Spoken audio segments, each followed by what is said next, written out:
similar things, I think should replace some of these bans here for FlyQuest or focus on Zig as well. You know, you can either focus one, top or bottom, but some differentiation does need to occur here for FlyQuest. And right now we're going to expect a little bit of the same bans here. Yeah.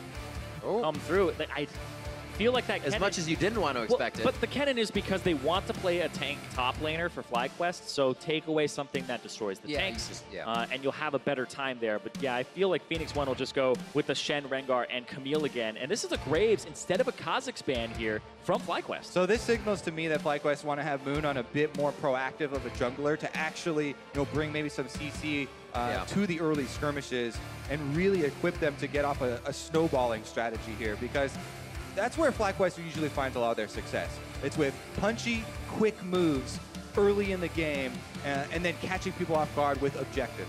Usually started by Moon as well, so at least it's something he can go towards. Hasn't had too much success. Now, that's so interesting. They take away the Ashe instead of the Camille. Camille is a champion that we've seen Balls play once and not have great success on it, but Zig hasn't played at all, so I feel like it going unbanned is good. Lulu's still unbanned here. Either team could trade Lulu for Karma, though, so that does drop a little bit of value of the first pick, and that's why FlyQuest going with the Ivern instead of that. Phoenix1, though, will be very happy to take that trade. Yeah, feel like you go Lulu and you lock in a jungler here unless you have a priority AD carry in mind. And they actually want to take that away, make sure that Balls doesn't get his hands on the Rumble. Exactly. Once again, because you talk about forcing them, to play this tank or to take out some of the good matchups into the tanks there with the Kennen ban, Zig is very happy to play this Rumble again. I feel like they're calling Balls out a little bit here because you're blind picking the Rumble. There are some things you can play into it, like Jace, you can play Renekton, you can have a good time, but they're saying Balls just going to play a tank and we're going to win top lane. Doesn't matter if we blind pick it. I think that, maybe FlyQuest have not practiced this, but something that could fulfill both roles that FlyQuest are looking for would be a Mundo for the top lane. Then you get your tank, but also a good matchup into Rumble specifically. If you haven't put time in on the game, though, and you're not ready with it, then that might be something that they're not capable of. As I said, though, the trade for the Lulu is going to be the Karma. Provides very similar things. As expected, the Kog'Maw is going to come here for FlyQuest. So basically just yoink, your strategy is now my strategy. You made this, I made this. Yeah, now they have all the shields. They have the Lemonnation, Karma support, one of his favorites. But then the Kog'Maw for Altec. This is super cool to me because Altec has actually been performing pretty consistently. Even in their losses against TSM, he was doing well in the laning phase. So exactly, and they were able to pick up some kills there. So this may be FlyQuest saying, all right, Altec has been playing well. Let's give him a little bit more credit and give him something he can carry on. And I think this was actually quite well thought out from FlyQuest. A lot of people, after you lose game one, they'll be like, why are you going back to blue side? You're not changing. I'm one of them. Why are you doing that? However, they put a lot of forethought into it. Banning out the Graves instead of the Kha'Zix, because Graves is much better against Ivern than Kha'Zix is specifically.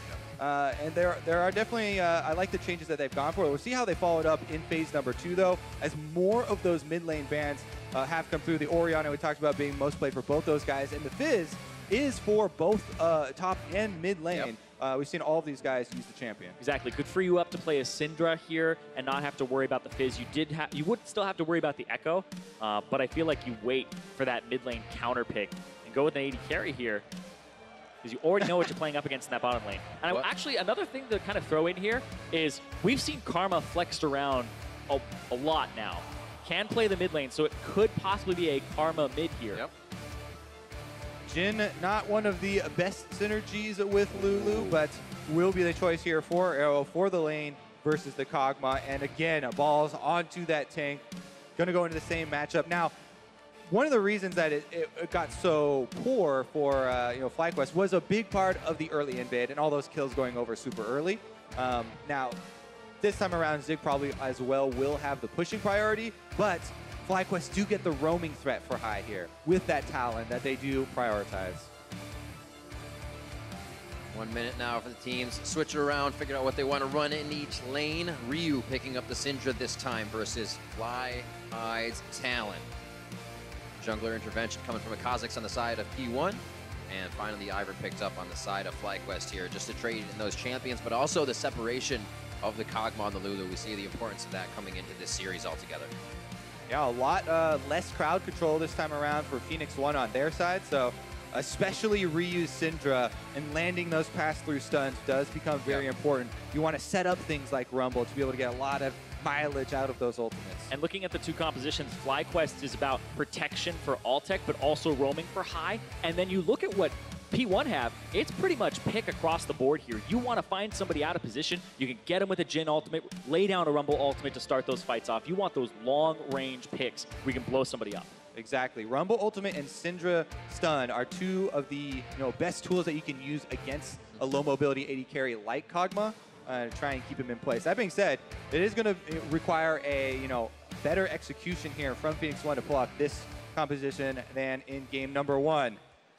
All right, we are locked and loaded as we get ready to head into game 2, running down the rift and seeing the matchups. It will be up to FlyQuest now to strike back against Phoenix1 to even things up. Phoenix1 now with the momentum, with Inori doing very well in his hometown. Are going to use that advantage here to fire off in game 2 and try to come out swinging once again in the early game. And I definitely would put that spotlight on Inori here for the early game. He's on his Kha'Zix now. Yes, he diversified and he played more team-oriented junglers like Ivern, but this is, where he's really at home, looking for those kills, the isolated, invades, 1v1s, and we'll see if he can get them. Definitely riskier as well. I mean, it is his bread and butter, but last game when he played that Ivern, he only missed out on 1 kill participation, highest in the whole game for himself. 3-0 and 10, did work on it, and now he's going to be very conscious of what he's capable of doing, especially against a team that has a lot of shields. Also, we'll see Moon's take on the early Ivern route, because you don't have to go for the power farming, and you can throw a lot of curveballs with the versatility of this champion as far as the way they can start. The other thing is you have to be fairly careful with the limited vision where you're going early on as well. Kha'Zix waiting in a brush is very difficult for Ivern to get away from if you're overconfident in looking to steal away camps. And we're talking a whole bunch about that jungle because that's going to actually dictate a lot of what's going to happen around this mid lane, because this is a very volatile mid lane. Somebody gets a kill, they're getting that item break point a little bit sooner, and then boom, that whole lane could be quote unquote over in a lot of people's opinion, where it's like, oh, he's just going to show up in lane and get killed. Where the Talon, once he hits a break point where he's able to W one time and clear the caster minions, he ends up roaming so quickly, and that gets high freed up on the map. So this mid lane is incredibly volatile, and if you can get somebody freed up for your team, then you're in a really good spot to control the map. Yeah, Ryu running his barrier, High exhaust, so they can play a little bit of the bait game if High's not roaming around too much outside the lane once he starts clearing, as you said. Corrupting Potion for him. Doran's Ring and some biscuits for Ryu to start the lane. Nothing really off here. Zig is going to go for that tomb and the potion. Yeah, the exhaust is interesting for a mid lane because so many mid laners have dropped using the spell after the nerfs that came through to it. However, versus Syndra, it's extremely good because you can reactively use it. As soon as you see the first ball for the ultimate lift off the ground, you can pop down the exhaust and you'll get that damage reduction for her ultimate. Talon is a lot about going for the all-in and surviving the counter damage basically that Syndra's going to throw off as she is going down. Good bit of trade here in the bottom lane. Lemonnation has forced Shady to use that first ward. Close, balls low. Oh, one more turret shot would have been Zig going down, but he takes control of the lane. That's when you miss the days of Ignite top laners. Everybody taking teleports for a very long time. It means you lose out a little bit of that threat. Balls does walk away, doesn't burn the flash, so there's no extra surprise damage going to come through.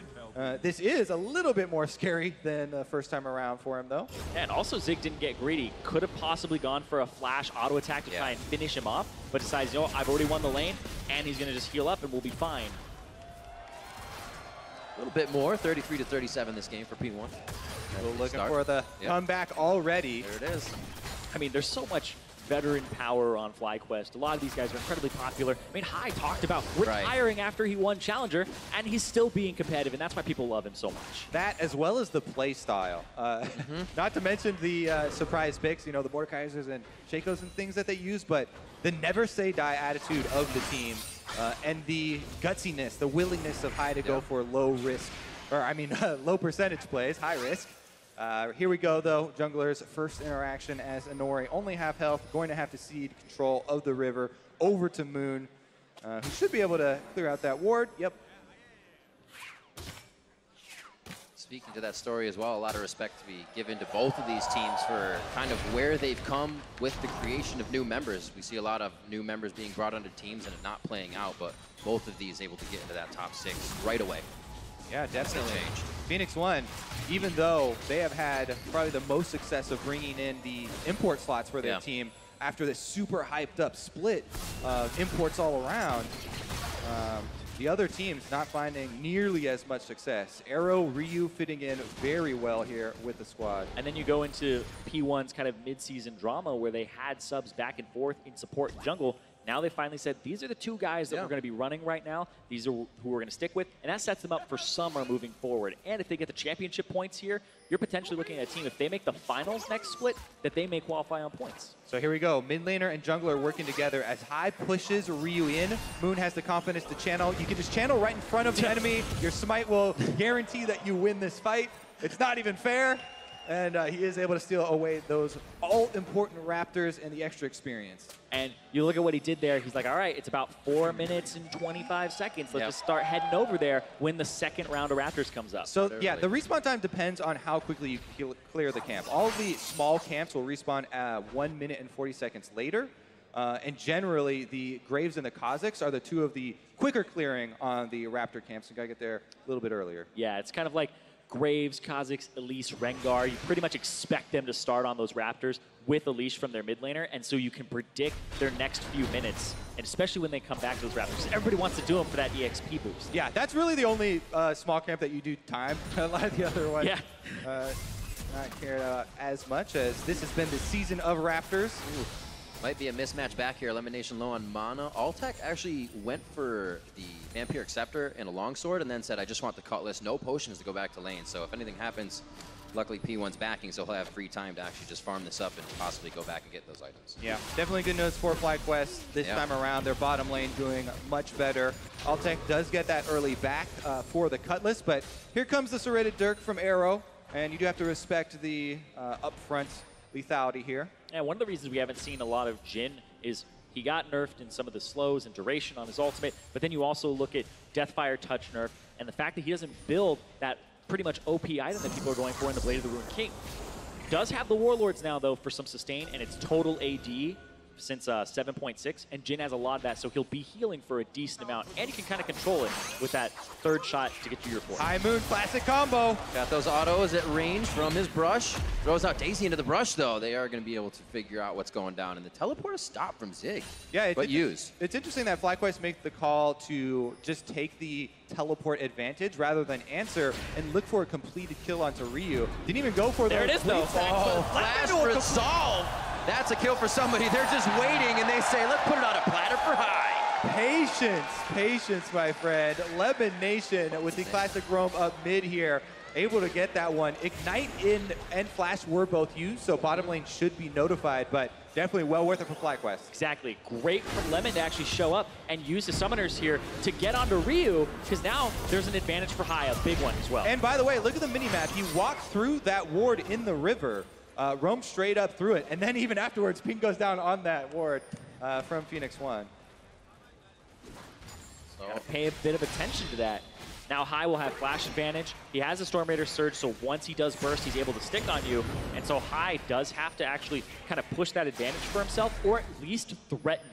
Continue to clear out minions, go for the side lanes. I mean, that's what we saw P1 do last game. They continued to just push what happened to balls in the top lane, and then it just came into Ryu's lane. See if FlyQuest has the same results. So I went back, rewinded to look at the path that Lemon took, and actually came just around a small corner, so there was only a glimpse of him. He didn't come up through the river from bottom lane. His roam was from their own jungle, so that's why it caught Ryu off guard. It might not have even stepped into the vision. You didn't even see him. Tiny corner there. Yeah. So well done there by Lemon. You always want to hug the walls around that mid lane just in case, because ward placement in the pixel brush, you can only get one of the sides there and not full coverage. Yeah, it was a big false sense of security as well, because it looked like he would have vision coverage of that corner, but not quite. That's why the ping came down afterwards. Yeah, Phoenix1. like, what is this ward doing? Anyways, sneaky FlyQuest off to a very good start for themselves and gaining that first blood. This time around, also, they feel even more confident for the late game as well. So they have that insurance policy, and we'll see if they can keep it rolling. High the beneficiary of that first blood, trying to exert his will in the mid lane and bring a lot of extra friends. Wow, and the fact that Balls roams through the lane, they see him on that. They're trying to actually go for a pincer maneuver here onto Ryu, and he's just sitting in his tier 2. And one of the biggest things about Ivern is the early power of Daisy is insane with taking down turrets here. Can tank them very well, even though Ryu's able to pick them up and throw them out. Huge amount of damage done to that turret, as well as a lot of minions missed by the Syndra. And Balls will take a little bit of damage returning to lane. Yeah, he missed a few minions himself, but was able to provide pressure onto that mid. It's half HP already, and if you open that up, hold on, Zig though, he's getting collapsed on. Ivern for the left. Bit of a long roam, if you will. Zig spending too much time in the river. And we'll see if Fly can close down onto this one. Very low on HP, but the shields are there to help him with the spread of Ryu. And Inori may try to capitalize back onto this. They have the vision, but they don't have anything past high, really, so they don't know what else is in the fog of war. Yeah, completely opposite to game number 1 here. FlyQuest gaining advantages across the board here. These are summonerless, flashless solo laners. Even though the teleport there is still available for Zig, these are very vulnerable targets. You know, he doesn't have Zhonya's to activate on turret or anything. Rumble is diveable. Syndra is also a very prime target, as we've seen the focus from FlyQuest over and over. And it's interesting as well that Ryu, for his item build, decided not to pick up any boots or anything like that. Goes for no armor either. It goes for HP here immediately with the Haunted Guys. So a little bit for the matchup, but not as much as you would think like a Seeker's Arm Guard would give him in terms of defensive properties. They actually got that timed with Zig, so if they decide to do a bit of a power spike, they would be able to. His teleport's back up from being used in mid since it wasn't full. We will see. His lane is pushed. Zig may have a move to make. Yeah, what you also want to do for FlyQuest, now that you have this mid control, you need to jump on it, and they're trying to get deeper wards. The thing is, Phoenix1 are doing a good job of keeping up their defensive vision. So every time FlyQuest move in for these roams, Phoenix1 are able to retreat. They don't give up deaths. They do only lose a few minions instead. Yeah, and you can even see High just goes back and forth to make sure that he picks them up. And you basically have a timer. When you roam, how long is it going to take for the guy to push that minion back at you? And High is there actually in time to pick up all of them. Yeah, the Moby boots, very important for Talon, as well as being able to parkour around. And now he's going to go topside. So what he's going to do is push mid, realize Ryu isn't there. Now he's going to clear a ward. He's potentially looking for threatening the top side of the map. The defensive vision does have a cost associated with it as well. So even though you will congratulate Phoenix1 on being able to ward for this, it is taking its toll. Could be a roam here from High as he'll have the lane to himself for a second. Looks like the pings are towards the bot side. They want to get the wards cleared that they know P1 has pressured in. They know they're trying to get that snowball off of once again. It's working their advantages. Yeah, it's very easy for Moon to go jump to a lane with this Ivern. Daisy is ready, and they could try and push something down. So Phoenix1 have made the early adaptation to sneak through the brushes here on the top side. Ooh, doesn't land the root. Curtain call comes down. If you were going to miss, gives Balls a bit more distance to safety. So that was great planning, but poor execution there, because if you wait for the Rumble to start it out, Zig can land an equalizer. Even if Nautilus flashed or something, he'll still be slowed afterwards, and then you can hit the roof. That was so close. Literally a second between the two turret takes there, but it is FlyQuest that get first turret gold. Yeah, very good idea there from Phoenix1. Definitely going to they're gonna keep pushing both them, sides. This is chicken right now. Oh, we haven't seen this in quite some Zero time. backs. Balls not Nobody's gonna be able to backing. do much. Daisy's gonna give him time, then the minions. So the waves are definitely in the favor of FlyQuest here. Where's the attack speed though? You're not gonna get that much from Arrow. He's got to stop to reload. It might be in P1's favor. Daisy saves. Oh, here we go. FlyQuest's favor. P1 trying to get the fight. FlyQuest under the turret now. Balls can't get over the wall. He tries to get close to it. That's also going to be a kill to the turret. High looking very low. The last shot comes in and they're able to take him down. Double kills across the board. And here's FlyQuest doing what they do best, making the calls around the fights, and now they're in the base. 13 minutes into the game. Pushing wars versus Daisy do not go well. Daisy can save your minion wave for so long, and FlyQuest got to build up a gigantic one all the way, cracking this inhibitor turret, and Phoenix1 never even got tier 2. You're looking at somebody who has attack speed on the Kog'Maw, and you're up against somebody who has a Jhin. You're definitely taking turrets way faster than the Daisy helps, and just, oh my god. High showing up, help clear the minion wave too, and that is big. You can tell that Phoenix1 are feeling the pressure here, mounting in the early game. And FlyQuest, we will see how well they're able to push this lead. It is one of the things that they've done very, very well through the regular season. Yeah, another root doesn't land there, and then the ultimate from High does some damage to those minions, and so they all get dropped. But look at that, Inori goes for the dive. They're just trying to pick up kills, and High rotated, and Ryu, I feel like, didn't answer appropriately in this situation, and they got a lot off of that. These are the types of calls that we talk about from High. They opt into the 2 versus 4 defense, knowing that they're going to die. He's very okay with sacrificing his life for a better push on the bottom side. The rest of the team is going to get a lot more objectives out of it, and they're going to be able to take down some P1 members with them as they do it. And you also risk your mid lane turret going down. There's potential for that. There's a lot of damage that comes through on it, but it's a Syndra. All you give up is a CS advantage and a little bit of a level advantage there to Ryu. Now we'll keep our eyes on how FlyQuest can keep up the tempo. As we said, this is one of the things that they have been very successful with. And utilize to get very early Barons in the game as well. One of the reasons we're not seeing them jump on the early Drakes so far has been that the value of the early turret gold and the extra room to work with much higher than the simple Cloud Drake, but this is something that they could very easily drop right back to. A lot of deep vision in the blue quadrant as well. And this is a game that just has worked out for FlyQuest, where High can have a much clearer mind to make these calls. 0-3-0 start to last game to a 3-1. He has all the kills in the game because the team is actually setting those up for him, and then the calls are coming through much cleaner that they can cooperate with. FlyQuest doing well so far. P1 definitely still in this if FlyQuest make those mistakes. Yeah, you can see how experienced High is in that split push role. Yeah. They rotate into the 1-3-1. This is a very safe 3-man squad in the mid lane with the speed boost and the defensive shields here of the Ivern and the Karma, and they're able to hold very well while the 2 side lanes are pushing for FlyQuest. And the fact that High is 3-1-0, has an item and a half coming through for him, he puts him in a really good spot because Ryu doesn't have a completed item aside from the boots. And also, the items that you have as High, he actually has 155 bonus movement speed outside of combat. He is so fast, 475 movement speed on the Talon, that even if somebody starts running towards him, he'll be able to hop a wall, get out of combat, and just run away, and he can't be caught. Ryu kind of feeling the same pressure High did last game on that Syndra. Being behind does not allow you to delete the members of FlyQuest as fast as you want. Altec to hold mid. The team seems happy to be able to spread their power out and not be taken off guard by P1 here. Zig doing his best to clear the river here, but so much of FlyQuest's warding has transitioned up into that red quadrant. And the, Altec flash has been forced here in the mid lane. The amount of reach P1 has to start these actually makes FlyQuest maybe think twice about spreading each other so far. It's not as safe as they think.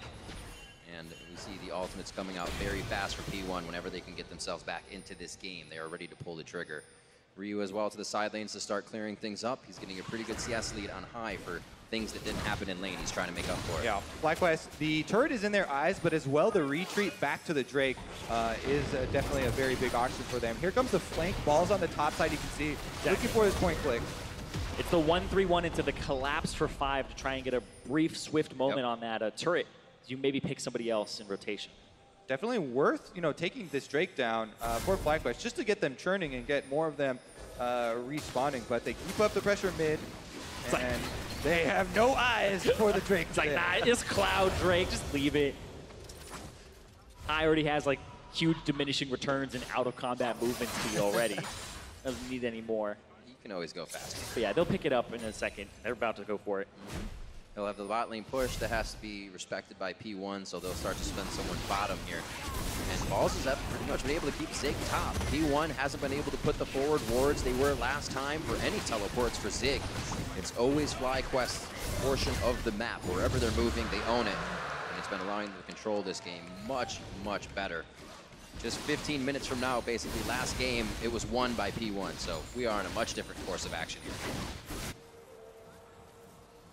3,000 gold lead just about here for FlyQuest as Moon starts to have a little fun inside P1's jungle. It's actually super rare that you see an Ivern counter jungling by just waiting around for its camp to complete. What? Almost always, almost always pre-20 minutes. You're only counter jungling if you have Smite up for the instant steal.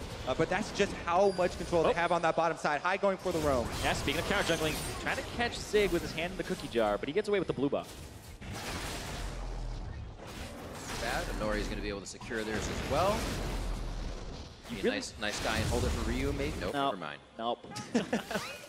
The door is closed. He's too far away. Support items starting to snowball very well for FlyQuest here as well. The Redemption plus Locket is a huge, massive teamfight spike for them, and they're very close to it. Daisy comes down. A little dangerous. High gets locked up. Captive audience keeps him in range, but he is safe for the time being. Summoner spells across the board are up for this fight. Looking at Altec's flash as basically the only thing down. Yeah, that's why he didn't want to walk too far forward to go for that turret damage, because he could be caught out there. The Rumble ultimate on top of him means he's got to waddle his way out and get a shield. They are showing a very healthy amount of respect for the damage that Phoenix1 can put out, so with this composition. Remember, they do have a lot of AoE 2-layer. Still have to watch out for those stuns. Altec does not have a QSS and is not going for an early QSS like we saw Arrow go for last time. And there's that stun. Oh, Moon. Ryu gets locked in, has enough for the ultimate. The Redemption comes down. Moon was going to stay alive anyways, but a little healthier to participate in the fight now as they still have 2 turrets in mid.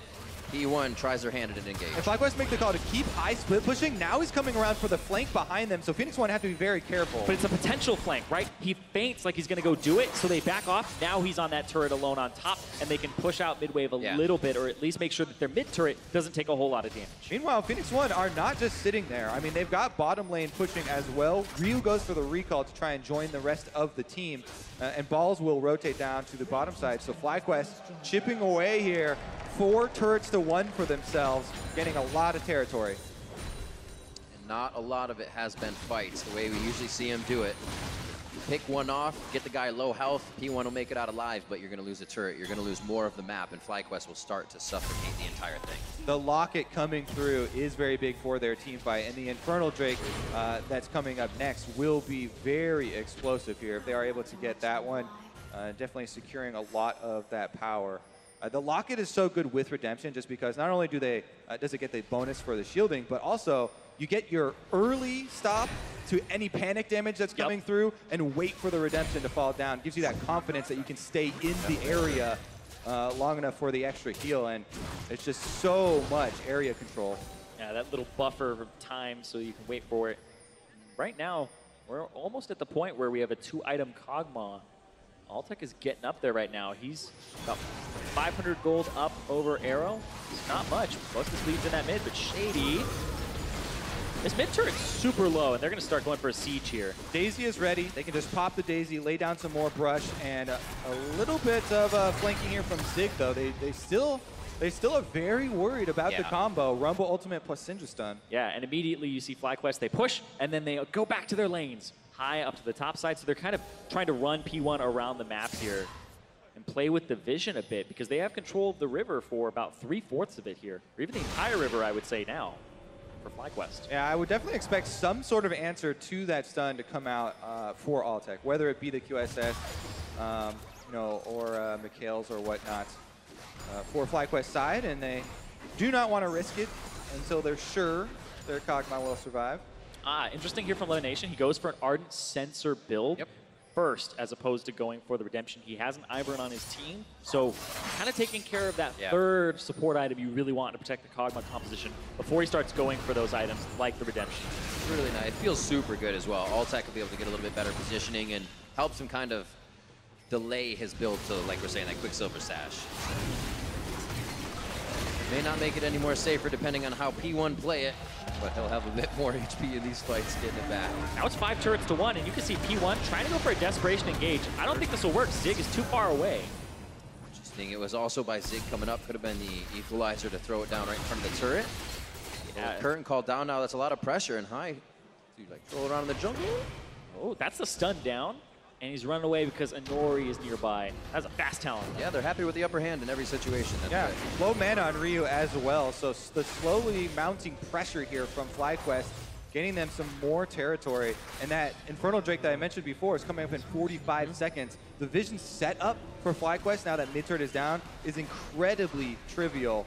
And they should be able to line up a lot of security here for themselves in the blue quadrant. And because Zig went up to try and get a possible flank off of the ultimate of Arrow, that means bottom lane completely free for Balls to continue pushing. FlyQuest disengage, Balls gets priority here, and now they have control of the spot side jungle. And look at that. Looking for Zig. For the bleed. Bit of an ouchie.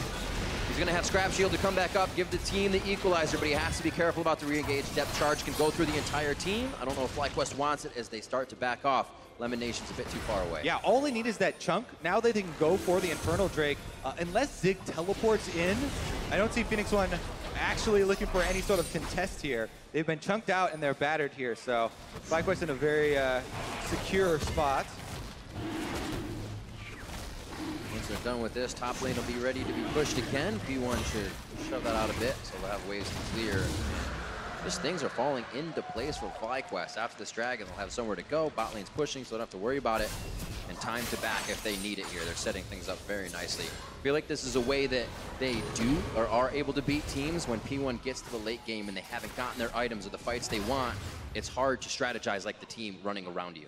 Yeah, good answer here from FlyQuest. So many people critical of them saying, oh, they can only use these surprise, cheesy picks to get victories. But very slow, methodical, planned move here from FlyQuest.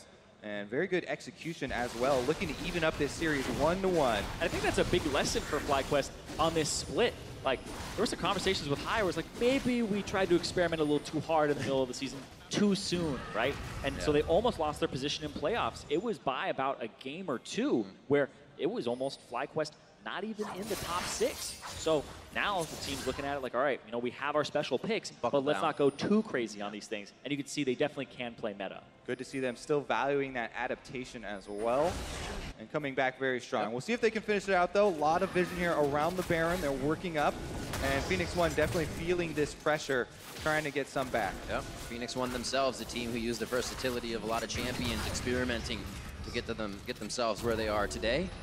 A lot of it coming from Zig in the top lane on Rumble again. Ryu and Arrow able to put up a lot of power with the junglers providing what the team needed when they needed it. I was looking at the build for Altec here. Defensive item looks like it'll be a frozen mallet straight out of a page of Reckless's book. It's a great item to have if you want to be a little bit more defensive. Try to stay alive. 700 HP is nothing to really just, shake a stick at. It's great. I'll shake a stick at. Balls looking for the side engage, but he also meets Zig at the same time. Hook onto Shady. Wild growth immediately in defense, and that could be Shady going down with one more hit. That's the living artillery to make it happen, and now they follow through the fight. High gets to the back, and that could be Arrow going down. Inori taking just about the same amount of HP, and now moves under the turret. Gets himself out as he gets into the brush, and then away as Daisy leading the way in. And all of FlyQuest is limping around this fight. Everyone except for Altec extremely low at the moment, so Kog'Maw laying down that cover fire. They split up the team of Phoenix1, but only get a single kill. Oh, it was so close. The approach there, you could tell they were looking for something. Ryu, I mean, that's a tanky target. Inori? That could have almost killed Inori if they wanted to tag on a second one. But Ryu and the team looking to pick up one of the Kog'Maw, the key component of the comp here, still standing almost at full, and Altec able to get a retribution kill, punish Ryu. No summoners on that Syndra now as well. And this Kog'Maw is going to be huge in this series. He is 50 CS up right now over Arrow. Look at this High. Looking for an engage. Can't quite do it though. Teleport burned from balls. That just shows you how much vision has been cleared on that side of High. They had no idea it was behind them. It was one guy coming, and now they get to go for Baron. Vision's there. It's going to be that 50. Yeah, not only do they not clear out those wards, doesn't matter about the pink ward because the Ivern push. Exactly, it's hidden right now. Oh, they popped him over the wall! Oh, that's not what Inori wanted. He's able to jump out. It looks like Baron is easily going to go over to FlyQuest here. Inori's trying to stay in. Flash is not there. The jump is down. He doesn't have a way to re-enter that pit. It's going down super slowly. And Lemon flashes back. Oh. If the Baron bikes back, come out there. So close.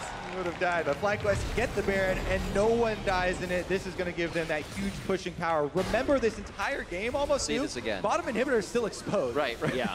That was a super bold call from them as well. That equalizer is kind of just stopping a little bit of an advancement there, but that's a huge use of that spell, and it's not got the payoff they want. Yeah, actually did zone out Altec for a long time, but Hive moves in over the wall to kind of split the team up.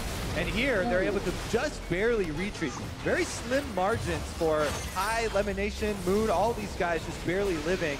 And Ryu is trying to come in on that side, but Phoenix1 unable to convert. Yeah, Ryu almost gets a kill there with the W onto high, almost gets a kill there with the QE onto somebody else, but it's not enough. And the fact that that Rumble ultimate had been used from Zig, and it wasn't a kill, it wasn't a completely zoning ultimate for the team, and High was able to go around it, means that that call for the Baron is actually that much smarter because it's on cooldown. They know they can't actually get caught in the pit with that, and I think that's very well played from Fly to make sure that they can go for that Baron. Now into mid, like you said, Kobe, that inhibitor is open down in the bottom. So with the map basically objective free, FlyQuest can choose which lane they want to push.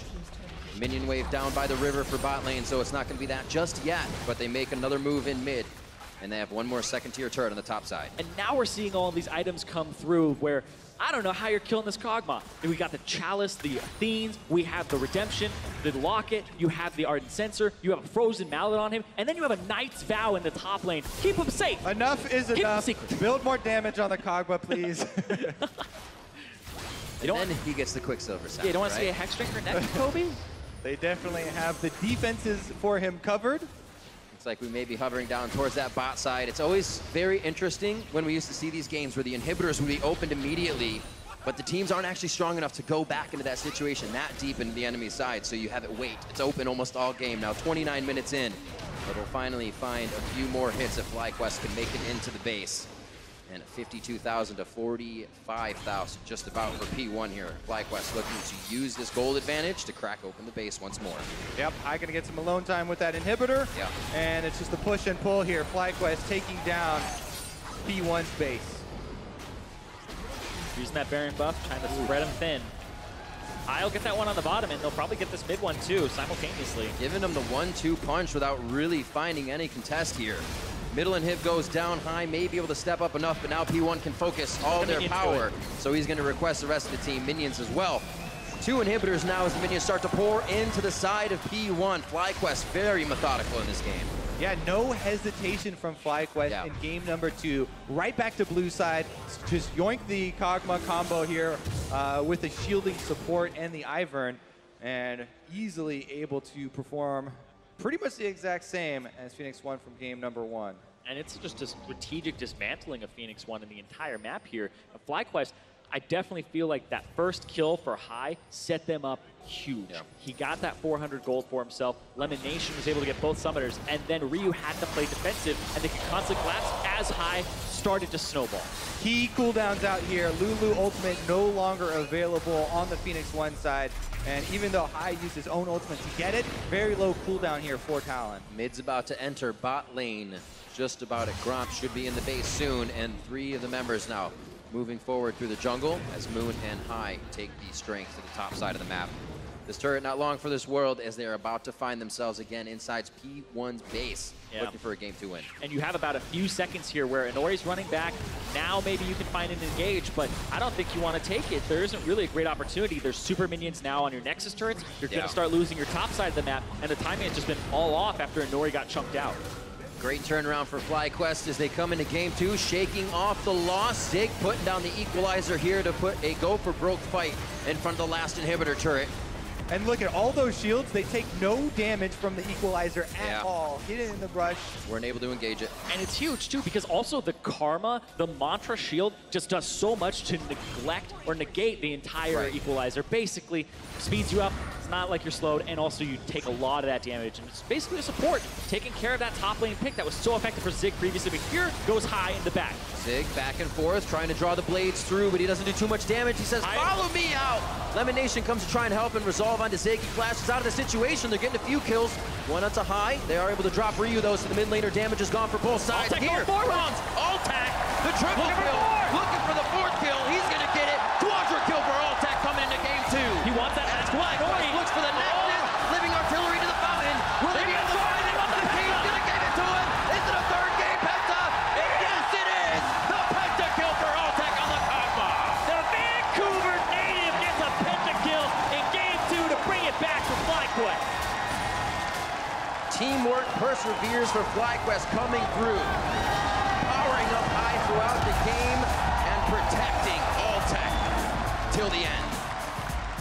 What an answer from FlyQuest in game number 2. Altec talked about how excited he was to play here in Vancouver, gets to end the game with a penta. Well, I think Vancouver is excited to see Altec play at this point. Both teams now 1-1. And Altec with a 7-0-0 Kog'Maw game. Disgusting Kog'Maw play from him in this game. He dominated the lane, ends about 60 CS up, but that's also the laning phase. He had an advantage from the get-go alongside that Karma from Lemonnation. Kog'Maw definitely going to be contested for the rest of the series. Yeah, absolutely. He didn't even get any assists. He got the last hits on every single one, so good team play That's there. great. He's 7-0-0. Inori is 007.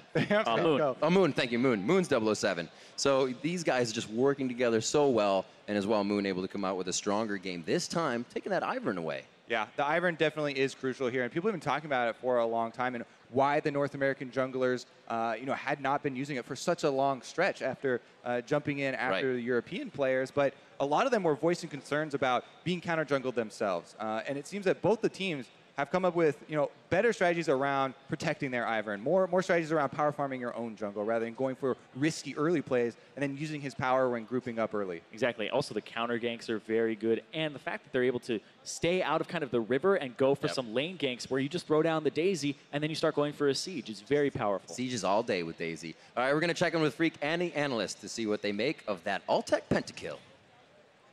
Thank you very much, Riv. I make good things about that. Bot lane is winning games. Love it. Perfect meta for me. Kog'Maw every game. Everyone should play Ivern. I mean, a big momentum swing, even at the very end. The game was mostly over as they were pushing, but the fact they got Altec the Pentakill, and also that they fountain dove Inori, the guy from Vancouver as well. So the reverse on the other side, I think, could actually have an impact in the series. I mean, mentally, I think it's pretty hype, right? Like, for Altec, you got to be riding high. He's got to feel good about this game, and I think FlyQuest as a whole really should. They played very well. But a lot of this game for me started in the draft where I think P1 kind of set themselves up for failure. I felt like their AD carry choice in Jhin did not make sense against a team, not only with a frontliner to block the shots, but shields to absorb it. The Jhin was almost completely worthless throughout the whole game, and they have no one to ever kill the frontline. Like, there's Caitlyn open, there's Lucian open, the Lulu doesn't even really boost up the Jhin. I just didn't like it at all. It feels like the kind of thing that would have worked if they were already winning, right? If Ryu's winning mid lane like he did last time, if I'm blanking on his name, Zig's winning top lane like it was before, if Inori's winning the jungle like it was before, just, I just need to help my carries win. I'll just slow them down and you guys do all the hard work. But this was a game where FlyQuest actually were winning the solos. They ganked for high, the Talon got ahead. And that comeback never happened. Exactly. I definitely didn't like the Phoenix1 draft, as Isaac is mentioning, but I did like the FlyQuest draft as they were putting it together. The first pick, Ivern, and then they still were able to find a lot of balance throughout the composition. I mean, I think you mentioned during the game the total difference between Nautilus this game versus Nautilus last game, when he's actually an unkillable tank versus something that was melting like paper in game one. Yeah, I mean, it's the Nautilus with the shields and an AD carry who can't kill him versus, the other side of it. And I felt like this whole draft from FlyQuest was super smart. Not only that, because they get high on comfort pick with a Talon that fits in well, no one to answer him in this split push. Just the whole comp and the game was fantastic from FlyQuest. Yeah, what's great is Kog'Maw's a magic damage bot laner. Like, his damage profile is more than 50% magic damage oftentimes, even if the Ruin King builds, so it allows him to go for physical damage mid laner. It works a lot better. Other good things we saw from FlyQuest, of course, the early to mid game shot calling, the giant base trade was super well played by them. The shot calls from high, the mechanic, the turret dive, super great from them. Yeah, and we talked about how FlyQuest forces the other team into quick decisions, but this is a decision that I don't understand why Phoenix1 would make. You get the one turret trade, and then you recall, because at this point you can still reset. Do not race the team with the Daisy that can tank the turret, therefore keeping your minion waves alive. And then the continuation of this as well, much harder to dive a Nautilus when the Talon can collapse so quickly, which is what High does in a second. And it's doubly tough because Jhin also kills the turrets a lot slower than the Kog'Maw, so they're forced in a situation where they feel like they need to get something more, which is, I think, what really look at the difference in the minion dive. waves right there. There's still a cannon alive because Daisy has tanked the turret for so long. And then the dive, for the most part, does go wrong for Phoenix1. Inori ends up mostly dying to the turret. High picks up a double kill on the backside. Add that to the early ganks that he had, and suddenly High was unduelable in the side lanes, which allowed FlyQuest to scale up safely. Yeah, when you have side lane control from High, you have this three-man squad in the mid lane, moving around, shielding up the Kog'Maw, always threatening that siege in mid. I think that they just played it out very intelligently. Yeah, and I thought that they played the mid game very well. Also, you saw a somewhat defensive build out of the Kog'Maw. We've been seeing that, especially across the world as well. Some will rush a Quicksilver Sash. We saw Arrow do that last game, for example. They'll get Ninja Tabby. You saw Frozen Mallet third come out of Altec here. And the way Kog'Maw is being played right now, and he's kind of been this way for a while, he's actually more of a mid-game power spike champion. Like, you get to Ruin King, and then just don't die for like 15 minutes, and just ride your base damage and your W and whatnot. And that's how the champion kind of works. And between minutes 18 and 37, you're the best champion of the map, and you play around that. And FlyQuest did a good job of closing the game out by that time. They really didn't. It's also kind of funny seeing how much they were building from the team. Ball's even third item, Knight's Vow for him. Yeah. They're building tails. They have the early Ardent Sensor on their support. Then you have Redemption, Athenes, and Locket, all from your jungler. So it's like they're building every item in the game that you can build. 6 additional items to help Kog'Maw at 12 item Kog'Maw. minutes. It turns out it's pretty good. Weird. Who would have thought? So, you know, it's great. Vancouver is to some the city of glass. Well, no glass cannons here. They've tanked them up. They've given them some armor. I don't know. That was lame. I wanted to bring it out for you guys. And finally, we do have one other thing. As you brought up before, you didn't like the Jhin pick. And we have a replay that shows a Jhin ult to open a team fight that does actually 0 damage, follow it with some follow-up afterwards. This was kind of the story of the game. This is the rank 2 Jhin ultimate into a Karma shield, into an Ivern shield. They didn't even have to burn redemptions here to reset it, and now the ult was just gone. And that's also hitting priority targets, right? That's the squishiest people you could possibly hit. And then they're able to just eventually turn around the fight. I mean, watch Ball's health in this fight. He's getting free fired on by the carries. He's never really under any threat. Yeah, and Balls buys time for High to get the flank on the Talon. So FlyQuest was playing this composition exactly the way they needed to. Nice management at the very end there with Moon sneaking around the backside of the fight. Everyone but Altec taking damage, protecting him very well. Yeah, and wouldn't you wish you had Curtain Call now when everyone's at 300 HP running away? Like, that would have been the timer that maybe you look for. And I don't know if you blame Arrow for not thinking about the shield comps or what, but that would have been so much better as cleanup, and it didn't happen. You still see in this graph good damage come out of the Rumble, but not nearly as much supporting cash from the rest of P1. Yeah, that type of Rumble damage is going to happen when you're in the laning phase a lot of times against the Nautilus, but it also is a testament to how efficient FlyQuest was with their teamfight victories with that low damage numbers, theoretically speaking, for a 33-minute win. Yeah, and I mean, even just the comparison between their damage in Game 1 to Game 2, Nautilus does double the damage that he did in Game 1. The Rumble does, like, you know, 2/3 or a third or whatever less damage, too. Yeah, so obviously very big improvements. Jat, your prediction's now wrong, by the way. 3-0 off the table. Azael, you've got a chance at being the king analyst now for this one. I just wanted to be confrontational. I figured I'd add some flavor to the desk. Yeah, we're very dry. Just attack my friend. If P1 can't change something up from that draft, from that game, I think we're both going to be wrong, because FlyQuest is looking very good. Yeah, well, I just heard P1 has chosen red side again, so 3rd game in a row, same sides that everyone is on. Phoenix1 likes being red, and clearly FlyQuest likes being on blue. Yeah, I mean, you can still mix things up for Phoenix1 if you're in the draft right there. They ended up, I think, making a few bad bets with the way they were banning. I think the fact that they banned Orion in the 2nd rotation would have been great for them to be able to last pick into Talon. Even the fact that they got rid of Ashe to then get pinched on 80 carries. Phoenix1 can adapt to the mistakes they made, even if FlyQuest tries to do the same thing. Yeah, absolutely the case. It's going to be a fun one. So when we return, we will see if FlyQuest can carry this momentum into Game 3, or if P1's going to bounce back and take another one. Don't go anywhere. You're watching the North American LCS Spring Playoffs.